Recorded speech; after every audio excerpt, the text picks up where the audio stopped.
Everybody, welcome to Drive-Thru View 410, and today we're going to talk about the Atlanteans expansion for Imperial Settlers. I don't have the box anymore. I got rid of it in sort of the transition coming back from Gen Con to save some space, and now of course the cards are just in the base box here.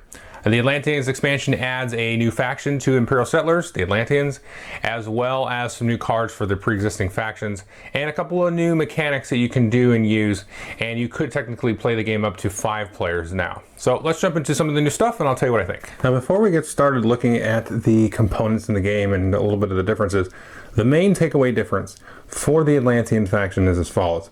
So if we take a look here, this is a Roman faction building here, and like all faction buildings, you can see this will give you 2 points at the end of the game.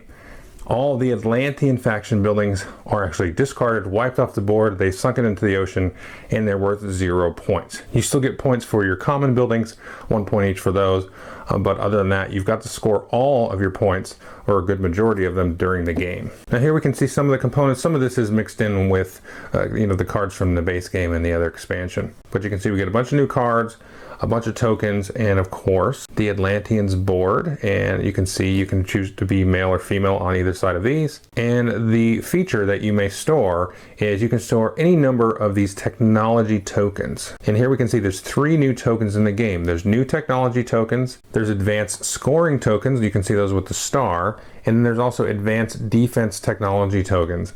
And this advanced scoring and the advanced defense are just available to the Atlanteans. All of the other factions can make use of the technology tokens with proper card play and using some of the cards that come with the expansion.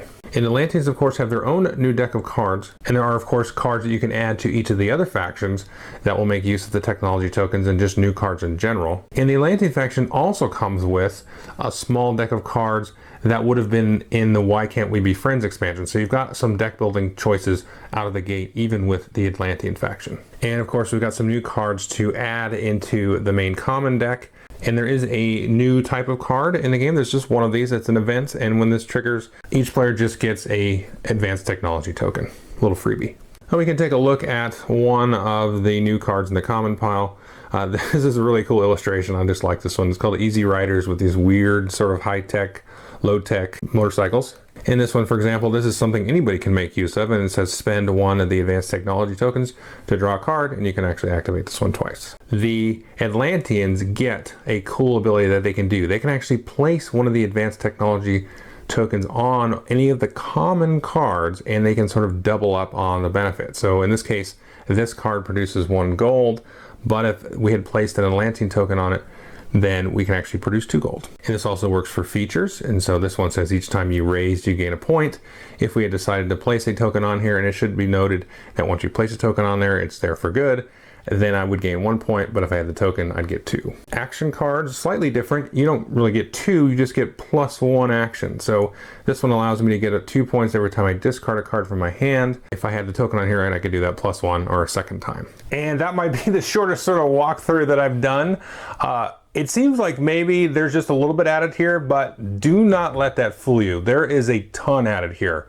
And I don't want to sound hyperbolic because I'm not. There is a massive ton actually added to this expansion. The Atlantean faction plays so differently. You've really got to just drive up those points. And from my experience, the Egyptian faction can kind of keep pace with them. The other factions not so much, but then they can, of course, especially Rome, can get a bunch of points at the end of the game where maybe the Atlanteans can't. And there's that, which is a completely kind of new, different way to play the game. And all the other factions get all this cool stuff that they can do with the different Atlantean technologies. And the barbarians get a thing where they can sort of block.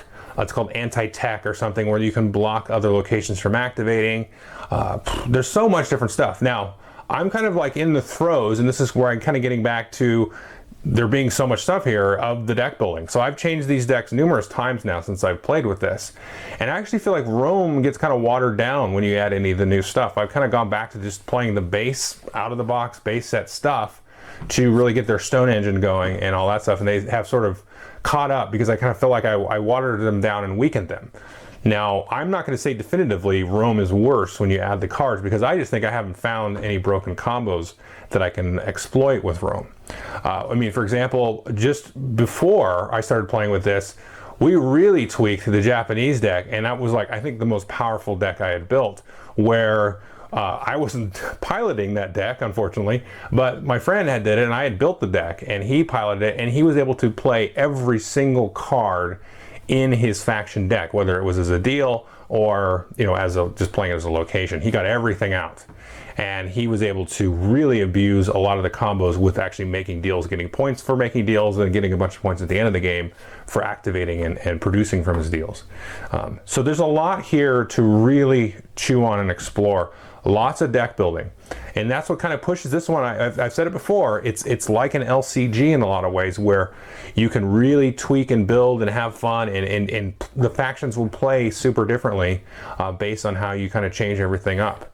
But it also feels like it plays like a standalone sort of, you know, I don't know why I call it Euro Ameritrash kind of card game, but it kind of sits in that nice little hybrid space where you got lots of resource management, card management, hand management. You feel like you're building an engine first maybe 2 rounds, and then you kind of kicks in.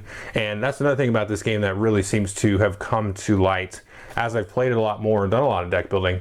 You know, one of the tropes of these Euro style games, which isn't really Euro, but it kind of feels like it sometimes, is you get your engine going and then the game ends. That's not the case in this game. This one is like you get your engine going and then you get to hit the gas in the 5th round, which is awesome. That's really fun and different. So each expansion I get for this makes me go, this game is better than I thought it was before, you know, just for that variability and playing around and all that cool stuff. So I think this is, it's cool. It's kind of like a lifestyle game. I could see myself just playing this like almost exclusively for a while and really tweaking and playing, you know, like competitively and stuff. And not like in tournaments, but just, you know, really kind of cranking the gears and trying to be really excellent and excel at the game.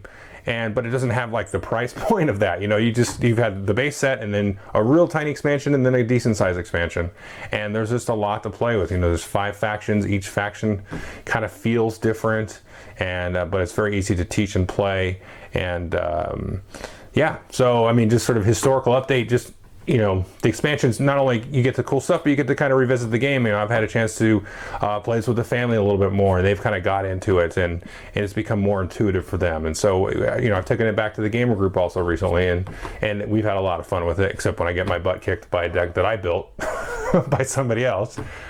But anyway, so yeah, I think if you have Imperial Settlers, no brainer, get it. That's it. So anyway, that's all I gotta say. Thanks.